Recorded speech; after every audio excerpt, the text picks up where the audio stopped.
Les amis, bonsoir. Un petit tour de partage ce samedi soir. C'était un peu calme au courant de la journée. Nous allons un tout petit peu parcourir Brest contre Rennes. C'était là une très belle journée pour Dina Ebimbe qui a validé un doublé aujourd'hui lors de ce match-là. Malheureusement, contre Rennes n'a pas suffi pour venir à bout de cette équipe-là. Ils ont perdu 3 buts contre 4 à domicile, malgré sa très belle performance ce jour. C'était en tout cas une très belle journée pour lui. On va switcher du côté de la Turquie avec André Onana qui reçoit un but, comme on dit chez nous au pays, Zolo. Et là, ils ont quand même réussi à gagner 2 buts contre 1. C'était face à Galatasaray, le premier en classement. Et là, ils sont tout juste derrière Galatasaray. S'ils font un faux pas, c'est Trabzonspor qui pourra se positionner en tête du championnat. En tout cas, les 3 points ont été validés. Samuel Kotor, désigné homme du match, c'était lors du match contre Boulogne. 0 but partout, c'était le score final. Ils se sont séparés comme ça avec 1 point partout. En tout cas, félicitations pour ta solide et très belle performance. Switchons un tout petit peu du côté de l'Espagne avec Cal Eta Eion. Comme quelqu'un me le disait, c'est pas Eyo, c'est Eion. Ah oui, les gars, ça peut arriver lorsqu'on est en train de lire rapidement, qu'on puisse écorcher un tout petit peu. Voilà, on y revient. Son sélectionneur lui a fait des éloges après son but avec le Cameroun la semaine dernière lors de la FIFA série. Voilà, il faisait savoir qu'ils étaient contents pour lui, pour avoir retrouvé le chemin des filets et que cela devait lui augmenter un peu plus de confiance et qu'ils sont persuadés qu'il va retrouver son très bon niveau. Les amis, nous allons un tout petit peu aller du côté de Villarreal avec Etienne Eto'o qui débloque finalement son compteur. C'était l'unique but today contre Marbella. J'espère que je prononce bien Marbella. C'est ce match-là qui leur a permis d'obtenir cette 4e position. Etienne Eto'o a été l'unique buteur. Et là, ça va lui faire également du bien parce que depuis, il était resté mieux. Depuis qu'il est venu du côté de Villarreal, il a fait de très bons matchs. Mais bon, today, ça a payé et il a réussi quand même à marquer le but victorieux. Je suis content pour toi, jeune homme. Continue dans la même lancée. Leverkusen contre Wolfsburg, c'est du côté de l'Allemagne avec Kofan. Kofan n'a malheureusement pas marqué. 6 buts contre 3, c'était le score final. Ils occupent actuellement la 6e position du championnat, tout juste derrière Hoffenheim. Alors, on espère que ça va essayer de sourire à Kofan dans les prochaines sorties. Mais en tout cas, leur équipe a réussi à empocher les 3 points, malgré qu'il n'ait pas lui-même trouvé le chemin des filets. Terminons ceci avec ce top match. C'est Dynamo contre Unisport de Bafang. Ce sera demain à 16h30. Mais avant, je vais vous permettre d'écouter un tout petit peu le sélectionneur et leur capitaine de Dynamo lors de la conférence de presse aujourd'hui. Et retrouvons-nous les amis demain avec un autre tour de partage avec d'autres updates. D'ici à là, je vous souhaite bonne Pâques. Les amis, on est ensemble. Ciao.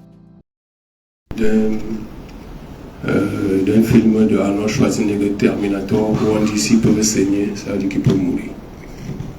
Predator. Il y a une question pour Gilles. Vous pouvez me rappeler la question, s'il vous plaît? Yannick.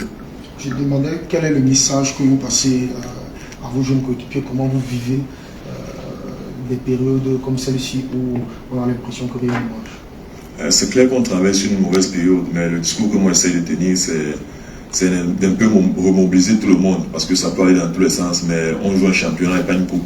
Il y a des moments difficiles, l'essentiel c'est de s'approcher, se dire que ça ne va passer que par le travail, rester concentré, ce qu'est sûr, on aura notre moment dans ce championnat.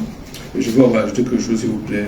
Pendant de mauvaises périodes, bon, chacun a sa façon d'interpréter, mais c'est Unique, c'est quelqu'un de très intelligent et qui connaît vraiment, on le voit des stats, tout championnat, je pense qu'il est parmi les meilleurs.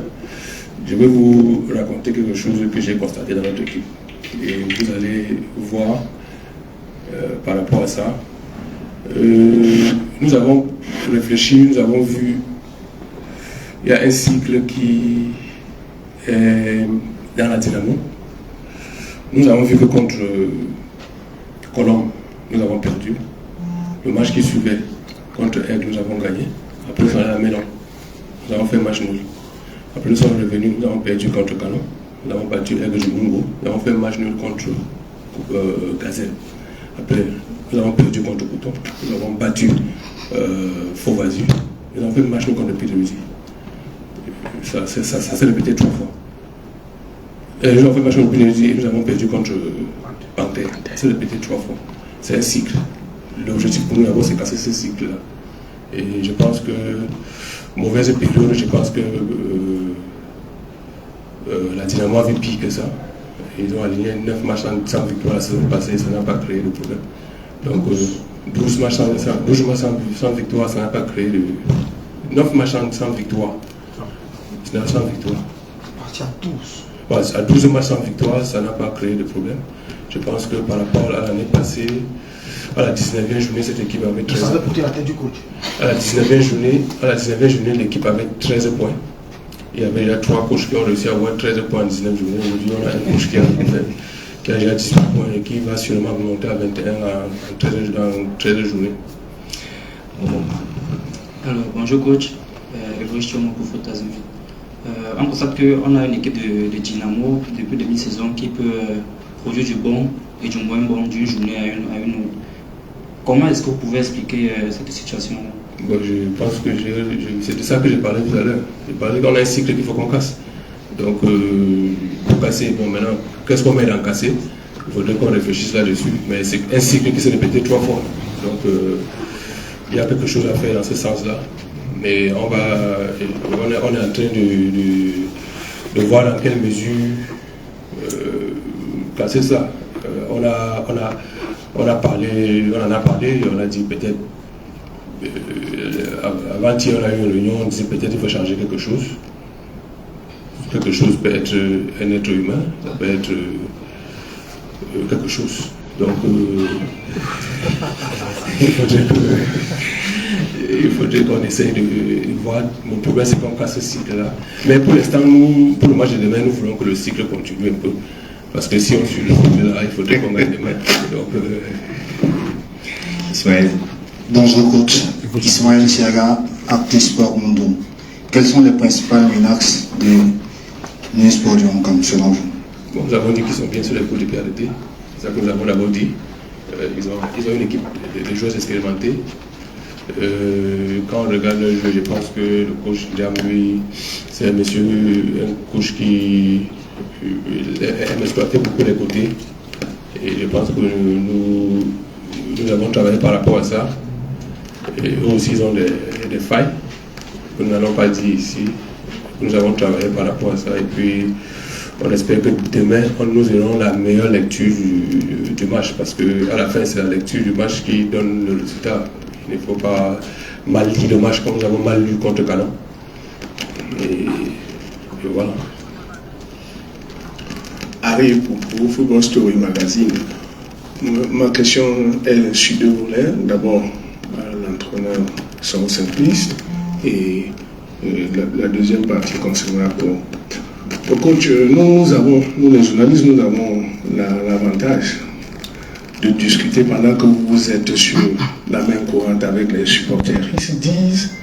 Ils disent, les supporters, qu'il y a certains joueurs qui ont commencé le championnat qui ne sont plus alignés. Je ne vais pas citer les noms pour éviter les stigmatisations, mais comment est-ce que vous pouvez vous répondre à cela? Parce que quand on a vérifié, on a vu que beaucoup de joueurs ne sont plus alignés. Sont-ils malades? Sont-ils blessés? Qu'est-ce qui passe? Qu'est-ce qui ne va pas?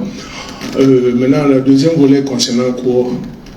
On sait que tu es international. Et maintenant, quand vous abordez un match comme celui-ci, où vous devez réellement poser les jalons concernant la phase retour, qu'est-ce que vous dites, vous, les joueurs? Parce que vous jouez le premier du championnat et vous jouez à domicile. Qu'est-ce que vous êtes dit pour essayer de rassurer tout le monde en vue d'une victoire de demain? On va commencer par Jules avant. Ok. Par rapport au match de demain, on joue le champion honorifique. Ce qu'on s'est dit, c'est que on est en train de terminer une phase aller. On a fait des choses bonnes et des choses moins bonnes. Demain, on a l'occasion de marquer vraiment un coup pour lancer notre phase autour du championnat. Et ça tombe bien, on joue un top match contre Unisport de Bafang qui fait une très bonne phase d'aller. On s'est dit que c'est le match qui peut être le déclic. C'est le match là où on doit tout donner. On doit vraiment le remporter et bien commencer la phase autour du championnat. Ce que j'aimerais d'abord dire, c'est que je félicite les hommes de médias pour le travail qu'ils abattent pour ce championnat.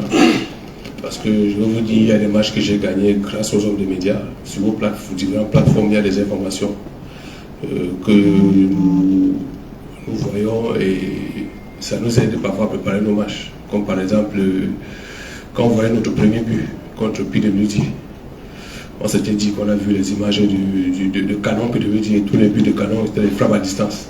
Et on a travaillé ça, la seule fois où on a frappé, on a marqué. Donc je vous remercie pour ça, pour les hommes de médias. Pour revenir à votre question des joueurs alignés qui se battent, je pense que vous êtes très professionnels et que c'est souvent bien de vous rapprocher des équipes pour savoir ce qui se passe, pour donner la bonne information. Parce que aussi, les supporters vous lisent, et aussi les fans et les autres observateurs vous lisent. Bon, il faut savoir qu'aujourd'hui, il y a 5 titulaires des Dynamo qui sont à l'infirmerie depuis le retour de Garoua. Une équipe qui joue sans 5 de ses titulaires et qui produit ce qu'on produit là, il faudrait savoir que ces enfants donnent beaucoup pour qu'on soit là où on est. Et je les félicite pour ça.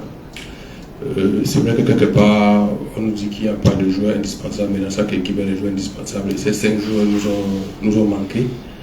Et nous allons finir la phase aller. On espère que si la phase retour, on a encore il y a finalement encore les mêmes hommes. Je pense que je crois aussi qu'ils seront aussi de retour de l'infirmerie. Peut-être l'équipe que vous avez souvent vu jouer, vous allez la voir jouer. Mais je tiens beaucoup à féliciter les joueurs qui ont joué, surtout contre PWD, parce que c'était une équipe qu'on a concoctée comme ça là, pour jouer. Ils ont produit du jeu. Il n'y a été une ou deux choses qu'on ne va pas revenir là-dessus. Je pense que c'est un match qu'on aurait pu gagner facilement.